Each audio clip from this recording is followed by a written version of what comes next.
Hello, this is Clemmy Games and welcome to the Indie Game Backlog. In this episode, we will take a look at Galaxy of Pen and Paper, a turn-based meta RPG about a tabletop game in a sci-fi setting, developed by Behold Studios and released on Steam in July 2017. For disclosure, I received this game for free.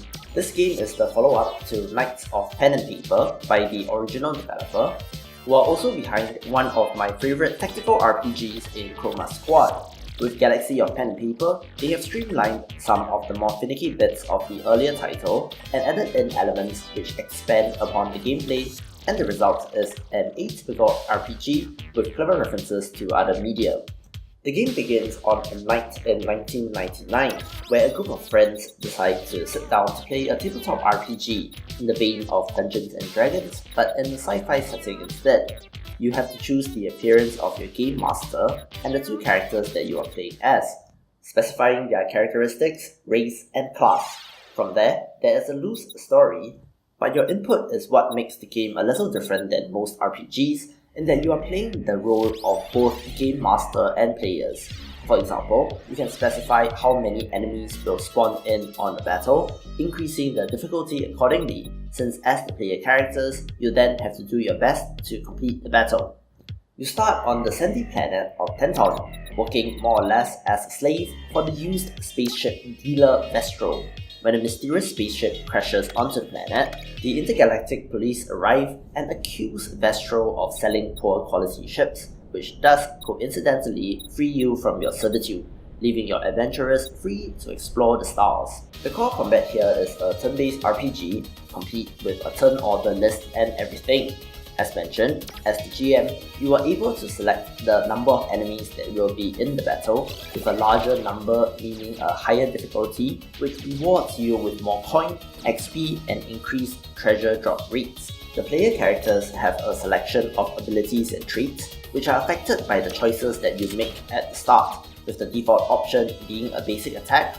The skill which does cost energy are the skills that affect positioning of your characters and enemies, since there is a front and back row system here, and the ability to use items. Fairly straightforward options here, which will be familiar to anyone who has come across a turn-based combat system. I do like the variety in enemy design here, from alien bugs, sand raiders, oil monsters, and even urban samurai. Excellent pixel art as well, which is what Behold Studios is known for. Upon leveling up, your character automatically increases their stats, but the player choice is in the unlocking and selection of skills through the assigning of skill points. There are only 4 skill slots per character, meaning that only 4 of these can be used at any one time. There are combat skills, healing skills, and even passive ones, which some requiring up to 5 skill points to unlock, which is massive since you only get 1 per level. Characters can also equip stat boosting items, and you are able to purchase various equipment and consumables from shops on planets as well. Planets themselves do consist of a node-based map with various points of interest, such as town or quest locations. Along the way, there are random encounters that allow you to grind for XP and loot, and a similar exploration system is also present in the Galaxy map, which allows you to choose and explore various planets, asteroids, and space stations. The 3 main types of missions are Campaign Quest, which advances the story, Hunt, which requires you to hunt down an enemy on a planet, and Intercept missions, which are ship-based combat scenarios. These do add in some variety to the combat, since while it is turn-based as well, ship combat is pretty different from the land-based combat, since dice rolls play a more important and prominent role. At the beginning of each turn, you have to roll an X-sided die, which of course can be found and upgraded throughout the story. The number obtained gives you the corresponding number of AP or action points, and you can use these on skills such as basic attack or self-healing.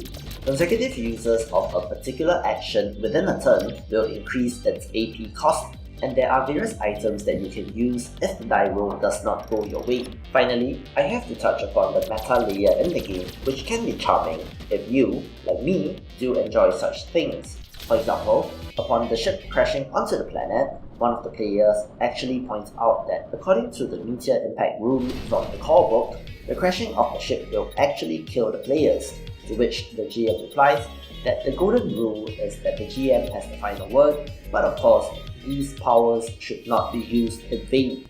While I myself have no particular affinity of tabletop D&D type games, I can definitely see the appeal here.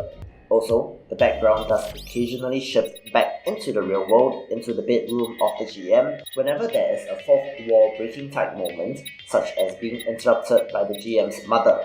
On top of these, there are also instances of such meta-type factors affecting gameplay, as after you complete the first main story beat, you unlock the meta shop, which allows you to decorate the table that the players are sitting at with all sorts of trinkets, the first of which are action figures of the first boss and a character from Chroma Squad, which, if purchased, will be an indicator of any upcoming boss fights.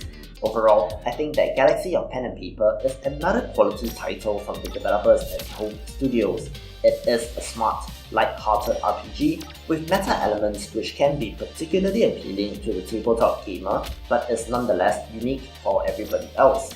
The sci-fi setting allows for interesting variation in enemy and character designs, and the core turn-based combat does fit in well, so do definitely check this out. Anyway, that will do it for this video. Thank you for watching. If you enjoyed the video, please don't forget to like, share and subscribe. Leave a comment if you like. Thanks again, and I will see you in the next video.